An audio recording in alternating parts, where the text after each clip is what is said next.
Assalamualaikum warahmatullahi wabarakatuh. Halo pemirsa, apa kabar Anda hari ini? Saya Wanasari kembali hadir dalam tayangan Coffee Break Talkshow yang dipersembahkan oleh Dinas Kesehatan Provinsi Sumatera Utara. Sebagai informasi bahwa talkshow yang dipersembahkan oleh Dinas Kesehatan Provinsi Sumatera Utara ini telah membahas berbagai topik pemirsa, diantaranya yaitu meningkatkan imunitas dengan mengkonsumsi herbal, menjaga kesehatan jantung di masa pandemi, kemudian menjaga kesehatan mental, sampai kepada vaksinasi bagi ibu hamil. Dan kali ini pun talkshow ini akan membahas topik yang berbeda. Tentunya sudah ada dua narasumber saya. Pertama saya akan memperkenalkan yaitu dari Kabid Kesmas Dinas Kesehatan Provinsi Sumatera Utara, yaitu Bapak Heri Halona Bonatua Ambarita, MKes.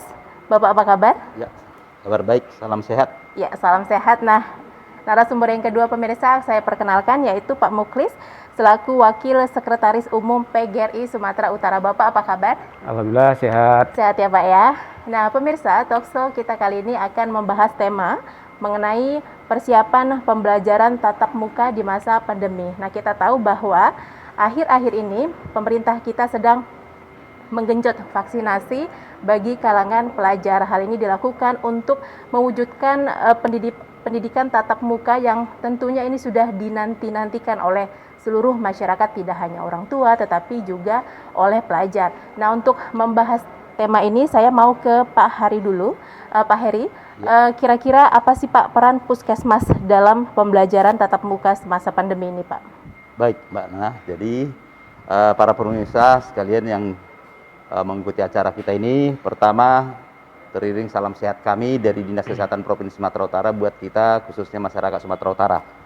Yang pertama tentunya protokol kesehatan di dalam saat ini itu harus ditegakkan. Tadi pertanyaannya apa peran Puskesmas? Yang pertama adalah Puskesmas harus bisa memastikan setiap sekolah tersebut sudah melengkapi seluruh persyaratan yang telah dipersyaratkan sesuai dengan Permenkes kita. Yang pertama tentunya salah satunya apakah di sekolah itu sudah ada terbentuk Satgas untuk COVID. Oke, itu yang pertama. Yang kedua memastikan bahwa siswa ataupun seluruh penyelenggara pendidikan, baik itu guru, baik itu administrasi maupun satpam, pengelola kantin dan semuanya, orang-orang yang terlibat di dalam penyelenggaraan pendidikan tersebut itu yang harus kita pastikan mereka sudah mendapatkan vaksin. Ya, sudah divaksin.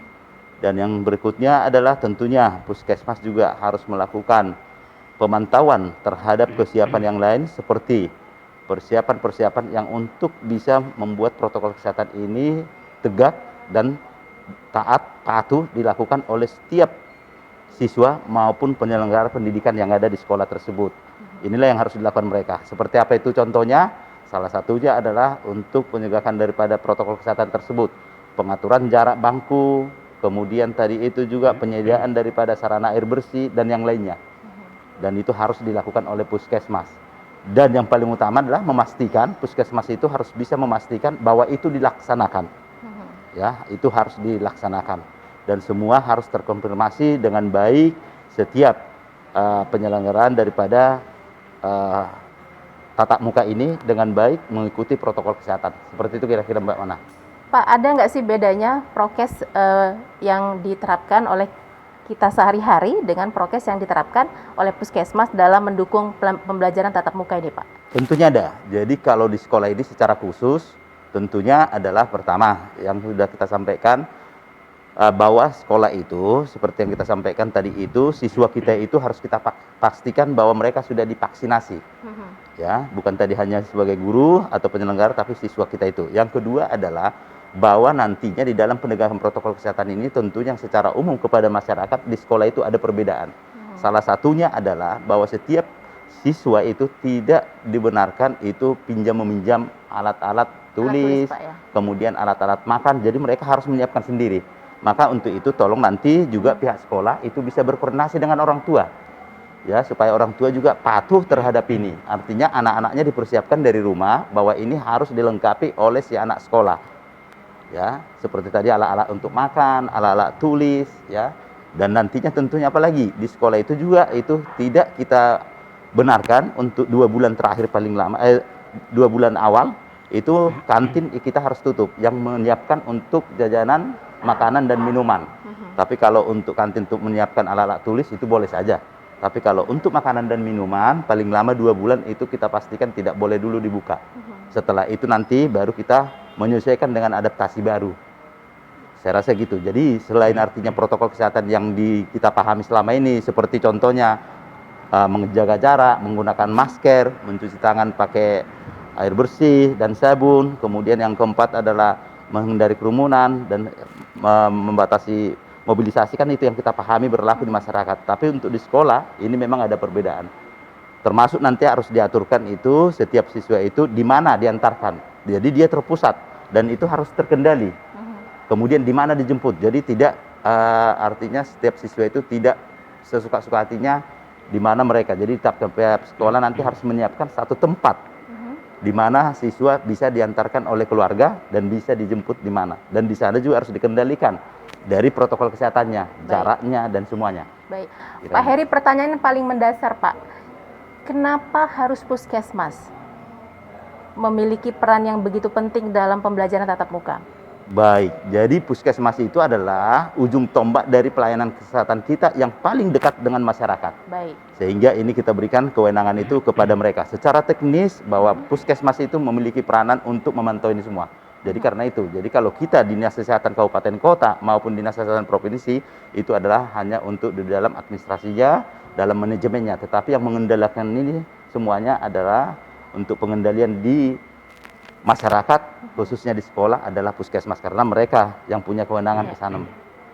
Oke, baik. Pak Heri, saya mau ke Pak Muklis. Pak, kira-kira persyaratan inti, persyaratan utama yang harus dipenuhi bagi sekolah untuk menyelenggarakan PTM ini kira-kira apa, Pak? Baik, kalau di sekolah yang pertama guru harus divaksin, yang kedua siswa juga wajib divaksin juga. Kemudian pihak sekolah itu harus membuat satgas, seperti disampaikan oleh Pak Kabid tadi, tiap sekolah itu ada satgas COVID. Kemudian sekolah itu harus bekerja sama dengan Puskesmas, karena yang terdekat dengan sekolah adalah Puskesmas. Kemudian alat-alat protokol COVID juga sekolah harus menyiapkan. Begitu siswa masuk itu harus diperiksa panas dengan termometer Top Gun. Apabila panas melebihi 37 atau 37 ke atas, ini siswa akan kita kembalikan. Kemudian masuk ke sekolah, ada sabun cuci tangan, tetap cuci tangan. Di dalam kelas juga itu ada hand sanitizer. Ada hand sanitizer masing-masing kelas, itu juga harus ada. Kemudian harus diatur jarak.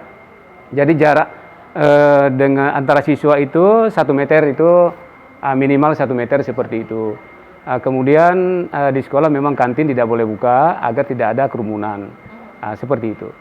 Nah, ini masyarakat juga perlu tahu ya Pak ya, kira-kira PTM ini akan diberlakukan secara serentak atau tidak. Tapi nanti ya Pak Muklis, kita akan membahasnya di segmen berikutnya. Pemirsa Coffee Break akan kembali sesaat lagi.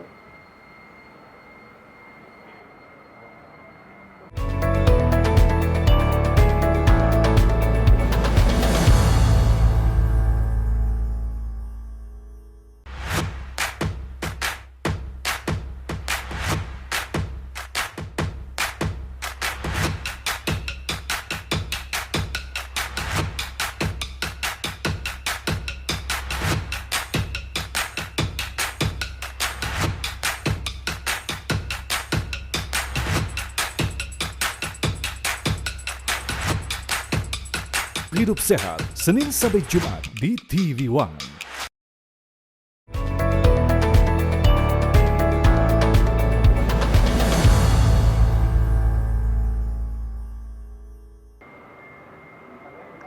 Anda kembali di Coffee Break. Nah, Pak Muklis, untuk memulai PTM ini, apakah serentak ini di Sumatera Utara atau ada kriteria khusus bagi sekolah tertentu mungkin yang sudah bisa memulai PTM?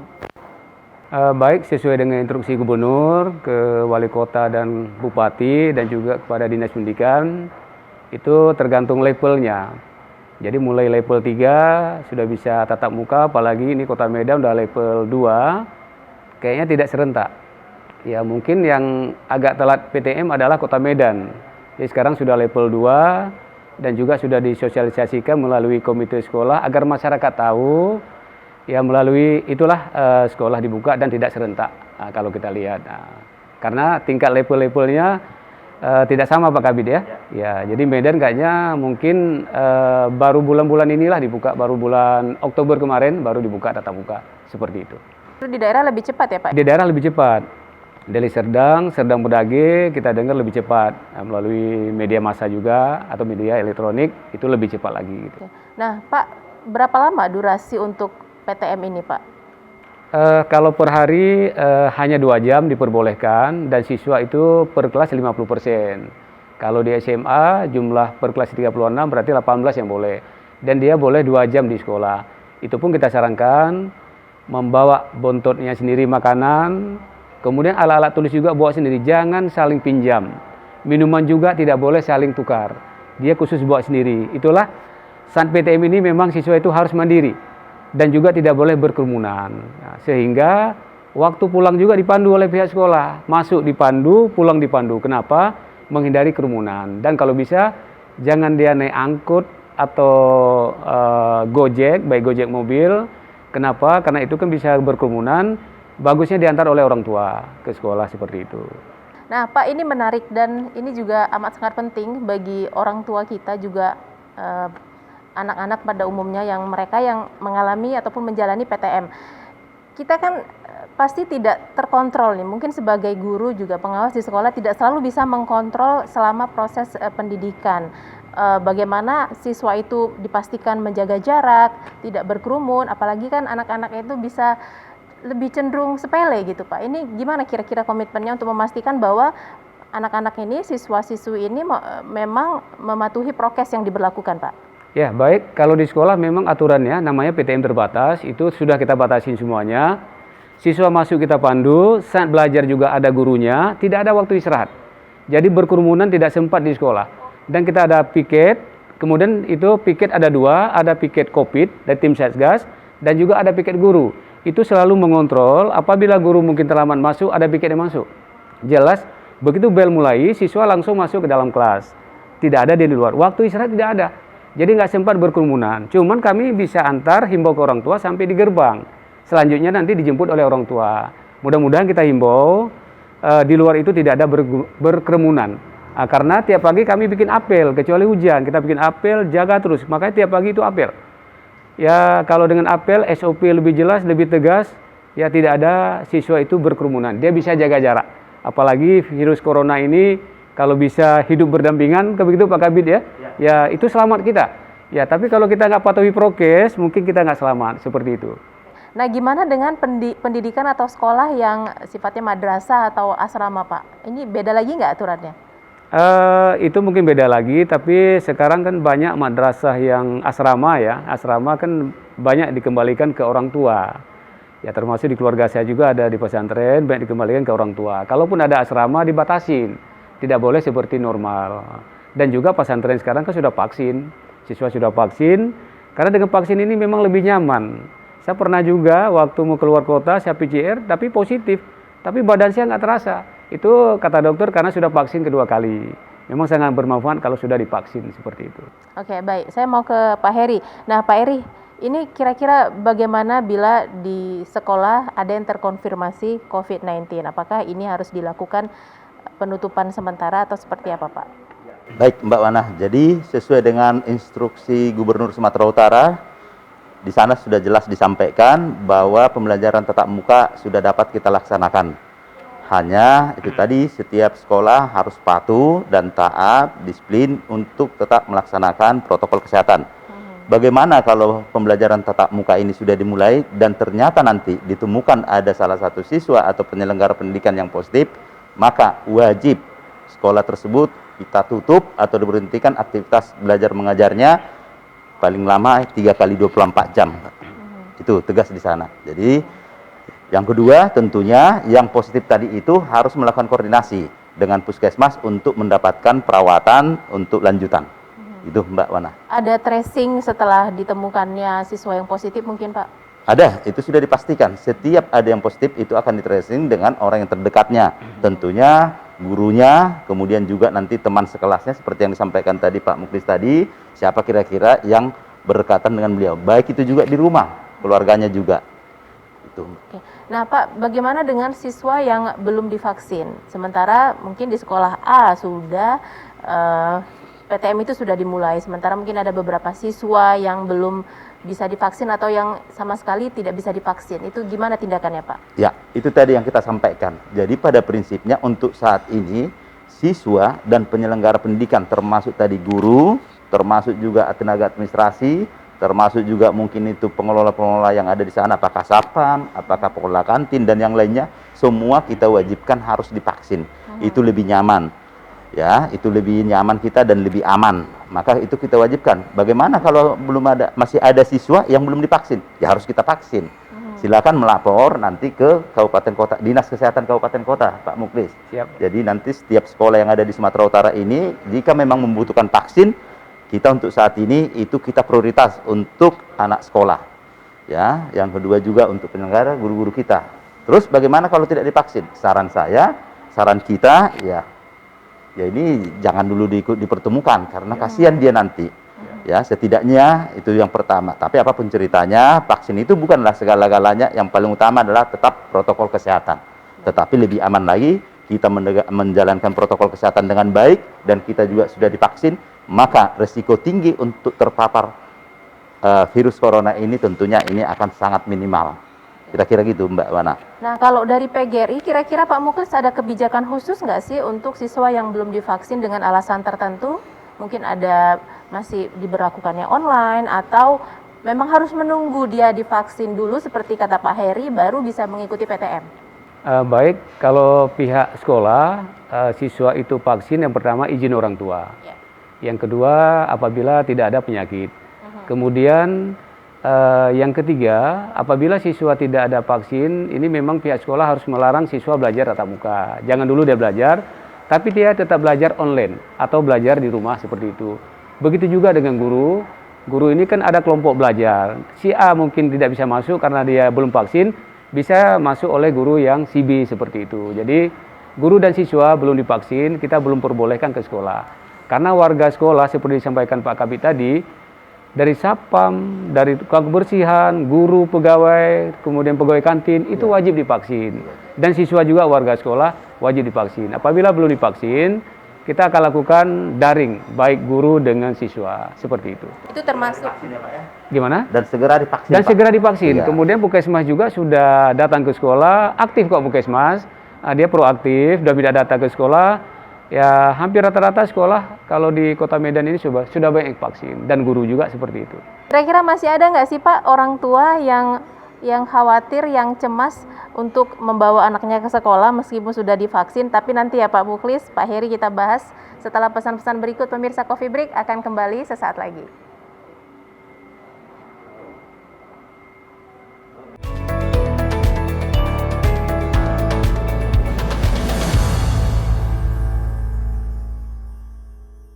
Baginda Nabi besar Muhammad sallallahu alaihi wasallam lakukan adalah mempersaudarakan antara Muhajirin dan Ansar.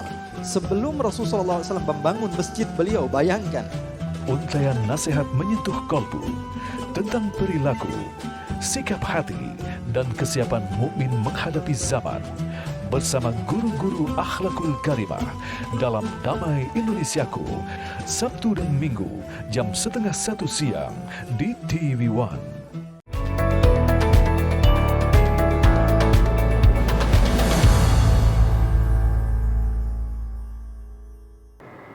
Anda masih di Coffee Break. Nah, Pak Muklis menyambung yang tadi ke Pak Heri juga nanti boleh menjawab. Kira-kira bagaimana bila orang tua ini masih katakanlah masih parno ya Pak ya dengan situasi COVID dan takut membawa anaknya untuk PTM? Baik, sebelum kita buka PTM, kita tetap ada prosedurnya izin orang tua dulu.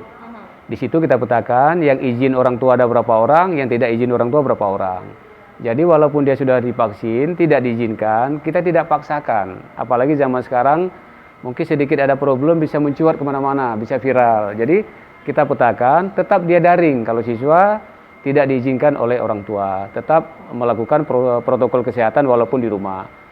Kemudian saat belajar daring dan belajar tatap muka, tentang prokes kita tiap pagi sampaikan. Jaga kesehatan, jaga pola makan, jaga jarak.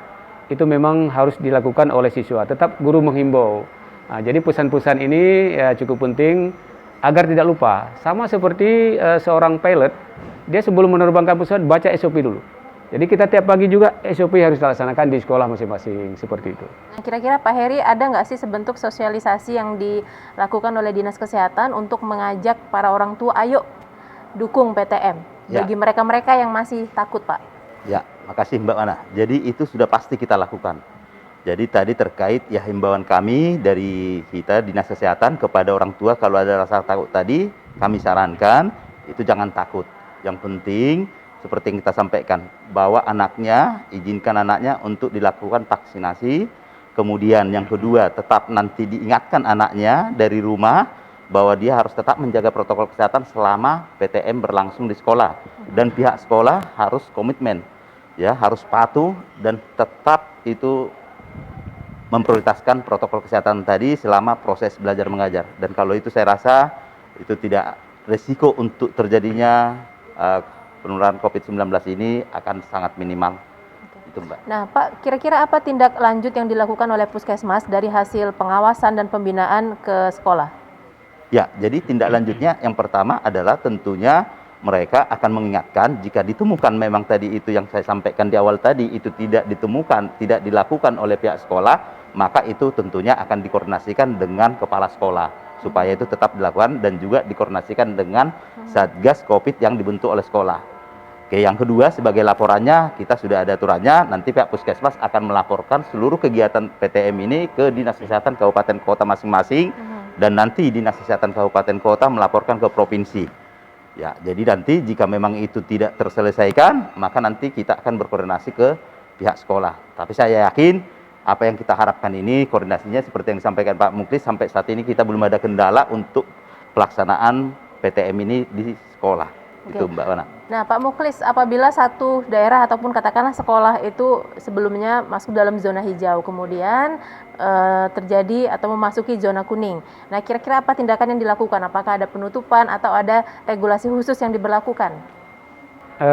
Kalau menurut kami PGRI Provinsi Sumatera Utara, pihak sekolah nggak perlu tutup sekolah, cuman daring, siswa di rumah, guru berada di sekolah, bisa dengan belajar online, karena aplikasi sudah disiapkan oleh kementerian, itu gratis aplikasinya.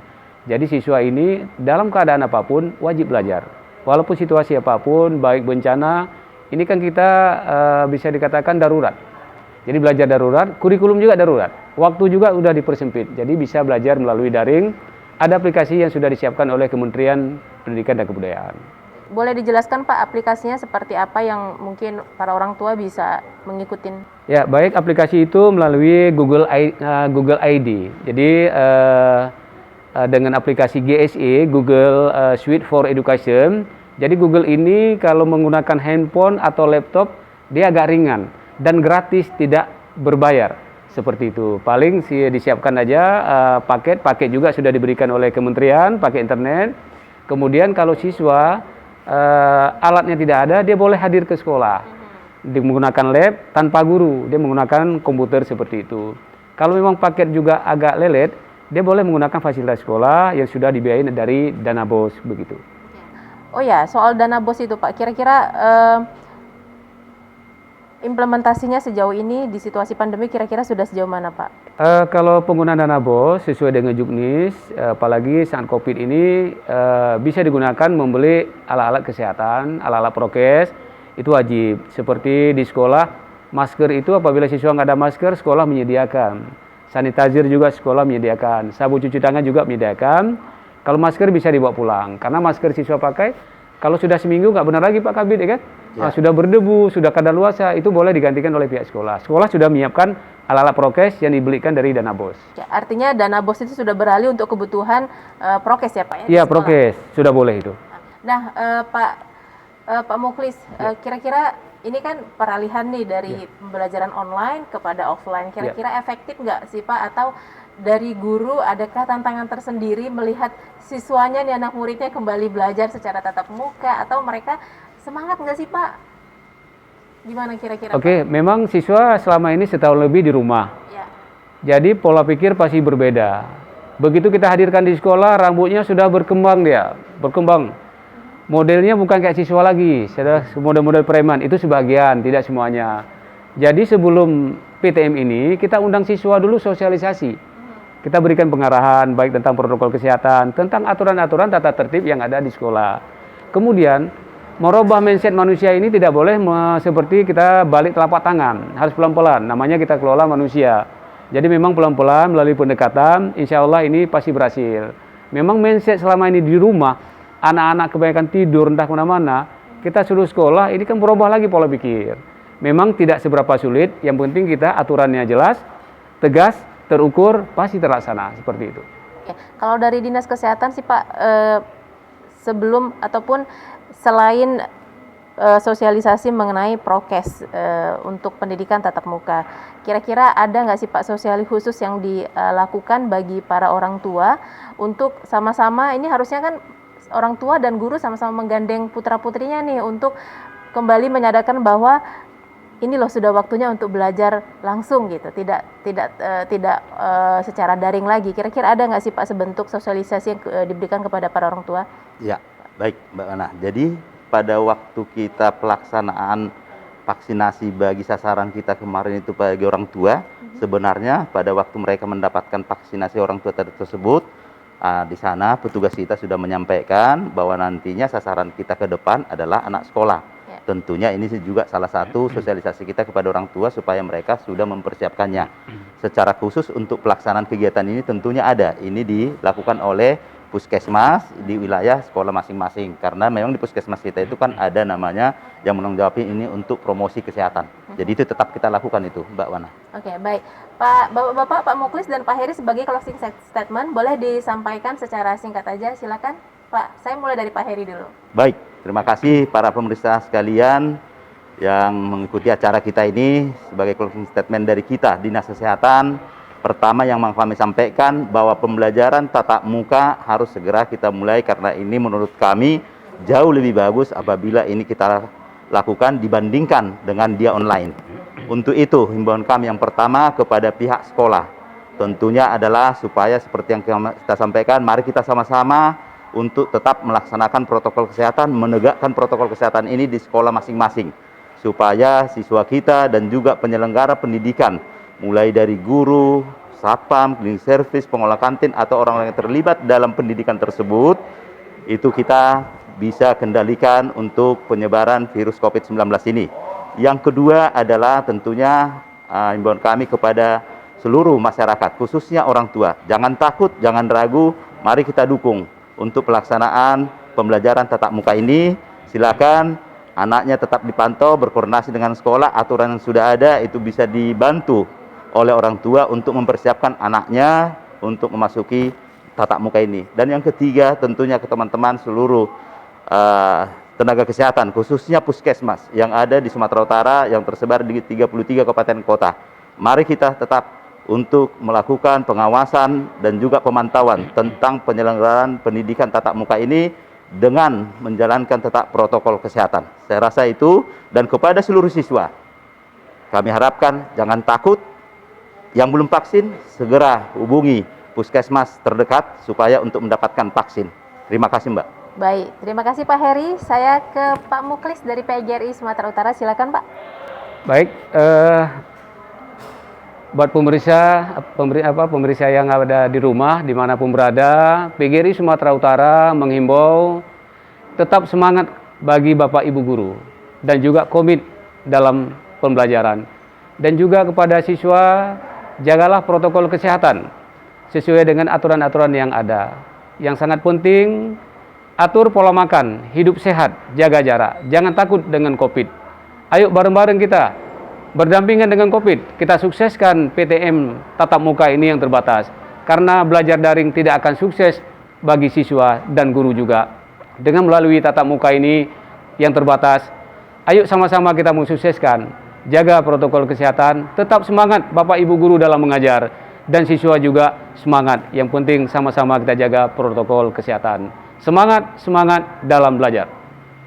Baik, terima kasih Bapak-Bapak sekalian, pemirsa. Maka ini menjadi penutup program Coffee Break dengan tema persiapan pembelajaran tatap muka di masa pandemi, spesial talk show yang dipersembahkan oleh Dinas Kesehatan Provinsi Sumatera Utara. Pemirsa, saya Wanasari dan seluruh kerabat kerja yang bertugas mengucapkan terima kasih, tetap jaga kesehatan dan ikuti protokol kesehatan. Assalamualaikum warahmatullahi wabarakatuh dan sampai jumpa. Terima kasih. Oke, cakep.